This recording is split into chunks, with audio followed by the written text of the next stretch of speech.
Hello to all. My name is Jaden Coleman, a senior in the University of Belize's history program, and I have the privilege of commencing a day of research that I feel has a little something for everyone's taste. Given today's historical focus, I thought it best to remind us all of our discipline's prevailing issue. A few days ago, I was asked to introduce myself to some other university students. When I revealed my designation, they all remarked that they had never met a history student, though I surmised it was not for their lack of exposure.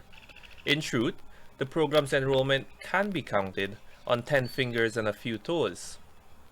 Despite this fact, every historical practitioner knows the importance of conducting oneself in the present with a firm knowledge of the lessons of the past. Revolutionaries have found success by studying the past and not committing the errors of their executed predecessors. Even the politician mechanizes history in the critique of his opponent. Yet, the discipline has no real traction, and each day the connotations persist, positing that not only do you spend 4 years becoming unmarketable, but you also spend those 4 years on their endless books and essays which have nothing to do with your present condition. As stakeholders, we know these to be false, and I don't intend to prove otherwise. My goal here today is to encourage action, as I believe that historical study has immense value in combating the inertia that proliferates crime and coordinating purpose in the lives of Belizean youth. This, of course, begins with the work of debunking the misconceptions of historical study. And like any attempt at rehabilitation, it must begin with accepting our equal complicity in creating them. History, for myself and a few others, was not the first choice. However, what was intended to be a mere dalliance has turned into quite a prolonged romance.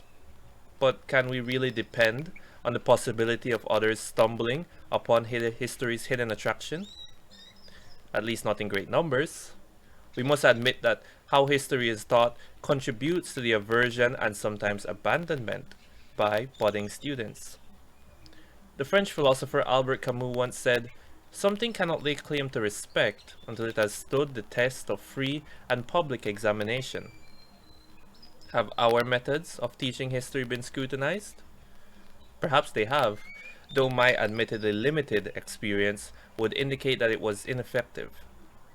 Therefore, the second essential step in rehabilitating history requires discourse between students, teachers, and professional practitioners. We must also be prepared to depart from tradition and recognize that in the very act of preserving tradition, we possibly marginalize an entire generation characterized, for better or worse, by liberation from tradition. I firmly believe that in the modern day, there is a general desire to immortalize one's contribution to society, and I am convinced that history is one of, if not the most suitable discipline for making a rapid yet lasting impact on the human condition. The inertia of young people, which often results in crime, stems from a lack of direction. If we have no compass, meaning we have no concept of the past and what may have been done wrong or right, we also have no clue that what we are doing today is not adverse to preserving culture and ultimately detrimental to our survival. So forgive me as I rehash our cliche, but how can one know where they are unless they identify where they've come from? To close quite seriously, we are the rearguard against divisive and poisonous ideology, to the same degree that science and technology are the vanguards of innovation. To live up to our title, we as practitioners must accept that we have a role to play in the decline of historical study and in its solution today.